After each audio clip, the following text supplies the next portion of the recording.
সুপ্রিয় দর্শক শ্রোতা ভাই বোন, সলাতরত অবস্থায় আমাদের চোখ খোলা রাখা উচিত নাকি চোখ বন্ধ করেও নামাজ আদায় করা যাবে? অনেকে চোখ বন্ধ করে নামাজ আদায় করলে তার মনোযোগ বেশি থাকে, এক্ষেত্রে তার করণীয় কী হবে? এ বিষয়ে প্রিয় নবী সাল্লাল্লাহু আলাইহি সাল্লামের সুন্নাহ তথা আদর্শ হলো সাধারণ অবস্থায় তিনি সালাত আদায় করার সময় চোখ খোলা রাখতেন। তিনি যখন সালাত আদায় করতেন তার দৃষ্টির সীমানা তথা সিজদার মধ্যবর্তী জায়গা তিনি দেখতে পেতেন। এ বিষয়টি বিভিন্ন হাদিস থেকে অত্যন্ত পরিষ্কারভাবে আমরা জানতে পারি। তাছাড়া একজন মুসল্লি সালাতরত অবস্থায় সিজদার জায়গার দিকে তাকাবেন, সে বিষয়ে নির্দেশনা রাসূল আকরাম সাল্লাল্লাহু আলাইহি ওয়াসাল্লামের হাদিসে রয়েছে। সুতরাং সাধারণ এবং স্বাভাবিক অবস্থায় একজন মানুষ চোখ খোলা রেখে সালাত আদায় করবেন, সে বিষয়টি তার জন্য উচিত এবং উত্তম এবং সুন্নাহসম্মত।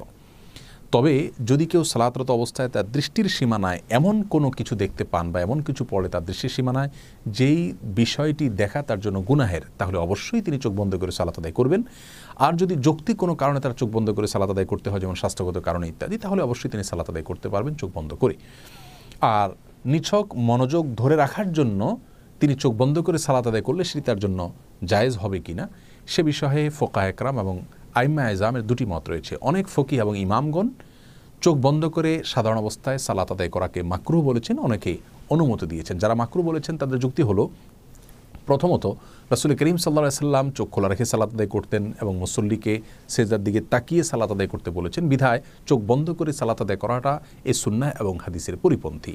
আর দ্বিতীয়ত কোনো কোনো বর্ণনা দ্বারা জানা যায় যে ইয়াহুদিরা চোখ বন্ধ করে ইবাদত করতো, সালাত আদায় করতো, বিধায় তাদের সঙ্গে যেন মিল না থাকে বা বৈপরীত্য থাকে, আমাদের ইবাদতের যেন স্বাতন্ত্র্য থাকে, সেজন্য আমাদের চোখ খোলা রেখে সালাত আদায় করা উচিত, চোখ বন্ধ করে সালাত আদায় করা মাকরুহ। আর যে সমস্ত ইমামগণ ফোকাহায়ে কেরাম মনোযোগ ধরে রাখার জন্য চোখ বন্ধ করে সালাত আদায় করাকে জায়েজ বলেছেন, তাদের যুক্তি হলো যে সালাতের মধ্যে মনোযোগের বিষয়টি অনেক বেশি গুরুত্বপূর্ণ। অনেক সময় মনোযোগ না থাকার কারণে সালাত অনেকটাই অর্থহীন হয়ে যায়, যার কারণে এই গুরুত্বপূর্ণ বিষয়টির খাতিরে যদি কারোর চোখ বন্ধ করতে হয় তাহলে সেটা একটা ওজর বলা যেতে পারে। এরকম ওজরের ভিত্তিতে তিনি অবশ্যই চোখ বন্ধ করে সালাত আদায় করতে পারেন। পুরো বিষয়কে সামনে রাখলে আমাদের কাছে যে বিষয়টি পরিষ্কার হয় তা হলো, সাধারণ এবং স্বাভাবিক অবস্থায় একজন মানুষের চেষ্টা করা উচিত চোখ খোলা রেখে সালাতের মধ্যে মনোযোগ ধরে রাখার। অন্যদিকে চলে গেলেও মনোযোগকে আবার ফিরে আনার চেষ্টা করতে হবে। এই কসরত তিনি করতে থাকবেন সালাতের মধ্যে, এবং এটাই হলো সালাতের সঠিক এবং বেসিক পদ্ধতি।